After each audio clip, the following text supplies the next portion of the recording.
Ya, pemirsa, selebgram Erika Carlina mendatangi Polda Metro Jaya terkait laporan dugaan pengancaman dan penyebarluasan data pribadi yang dilakukan mantan kekasihnya.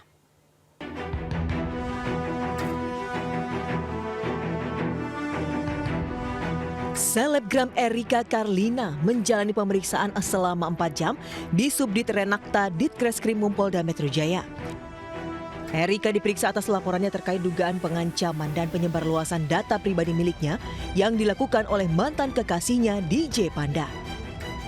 Dalam pemeriksaan kali ini Erika tidak didampingi oleh keluarga, kerabat maupun kuasa hukumnya ini.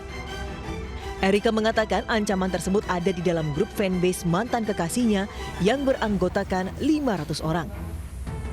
Erika juga menduga informasi kehamilannya yang selama ini ditutupi disebar oleh mantannya di grup tersebut.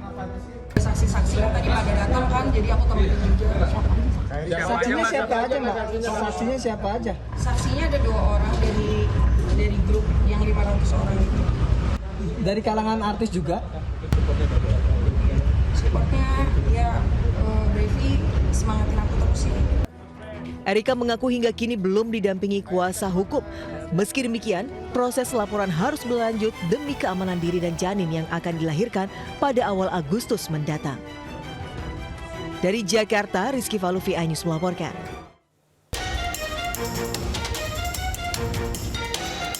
Beginilah aksi kawanan pelaku pencurian kabel penerangan jalan yang nekat beraksi di tengah keramaian lalu lintas saat siang hari. Para pelaku yang berjumlah 5 orang terlihat sedang menggali tanah dan mencongkel paving block di pinggir jalan Jampea, Koja, Jakarta Utara. Polisi yang mendapatkan laporan langsung bergerak cepat dan menangkap 5 orang pelaku berinisial FA, 29 tahun, IS, 28 tahun, MY, 34 tahun, AF, 36 tahun, dan JA, 21 tahun di kawasan Koja, Jakarta Utara. Sejumlah barang bukti kabel bawah tanah berukuran besar yang sudah dipotong turut disita petugas. Pencurian kabel dari penerangan jalan umum. Dan itu dilakukan oleh 5 orang dan saat ini sudah berhasil kami tangkap. Saat ini sudah diproses di unit Jatanras Polres Metro Jakarta Utara. Akibat aksi para pelaku ini membuat jalan raya dari Koja menuju Pelabuhan Tanjung Priok, Jakarta Utara sempat menjadi gelap karena matinya lampu penerangan jalan tersebut. Di Jakarta, Sofyan Firdaus melaporkan.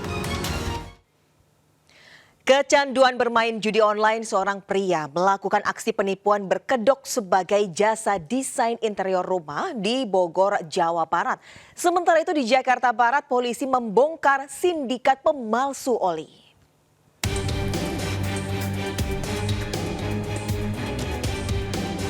Aparat unit reskrim Polsek Tambora, Jakarta Barat meringkus seorang pria pelaku penipuan di sebuah warung makan di kawasan Jasinga, Bogor, Jawa Barat. Pelaku yang berkedok sebagai jasa desain interior rumah ini melarikan diri usai menipu seorang korbannya senilai 171 juta rupiah.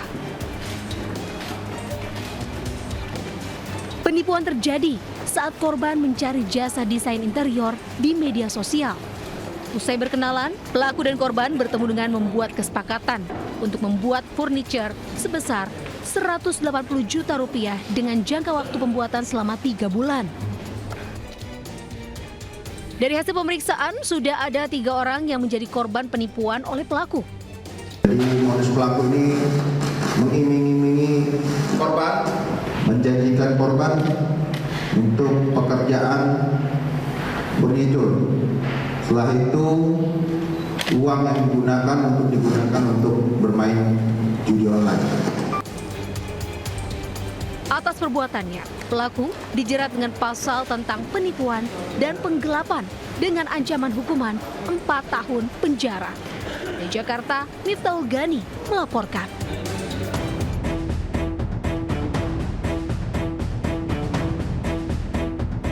Empat orang tersangka sindikat oli palsu ini diamankan unit Krimsus Polres Metro Jakarta Barat.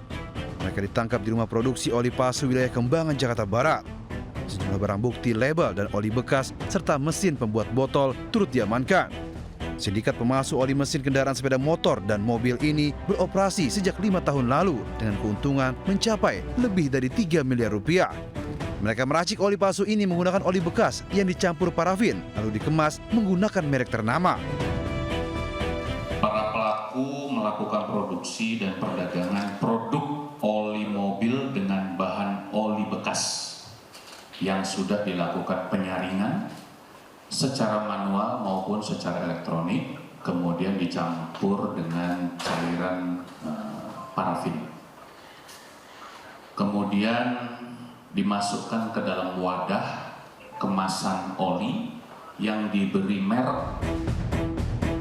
Keempat tersangka dijerat pasal berlapis dengan hukuman lebih dari 10 tahun penjara dan denda hingga miliaran rupiah.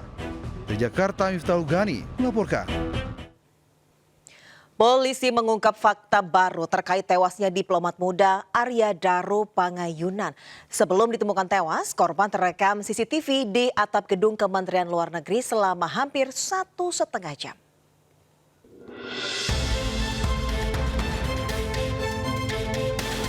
Rekaman CCTV mengungkap bahwa korban sempat berada di area rooftop lantai 12 gedung Kementerian Luar Negeri pada malam sebelum kematiannya.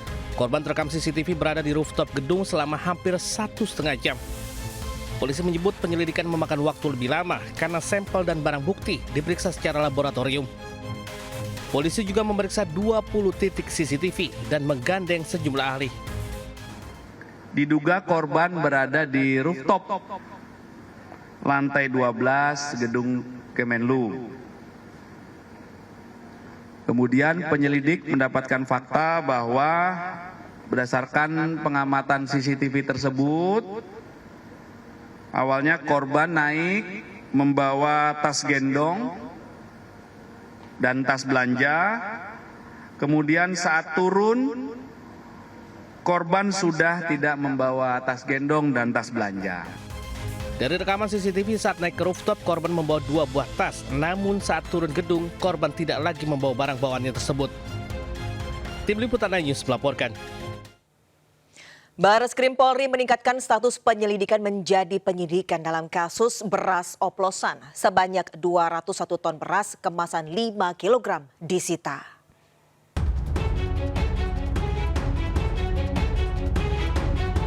Beras kemasan 5 kg baik premium maupun medium disita sebagai barang bukti. Hingga saat ini Polri mengklaim telah menemukan 3 produsen dan 5 merek beras yang ditemukan menjual produk tidak sesuai mutu di kemasan. Nama-nama ini berpotensi bertambah karena proses penelitian di laboratorium masih dilakukan. Namun sampai dengan hari ini kita baru mendapatkan 9 merek dan 5 merek yang sudah ada hasilnya, yaitu beras premium yang tidak memenuhi standar mutu.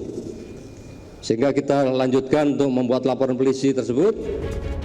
Diketahui polisi juga telah menggeledah kantor gudang produsen beras PT FS Jakarta Timur, Subang, dan gudang PT PIM di Serang, Banten. Tim Liputan iNews melaporkan.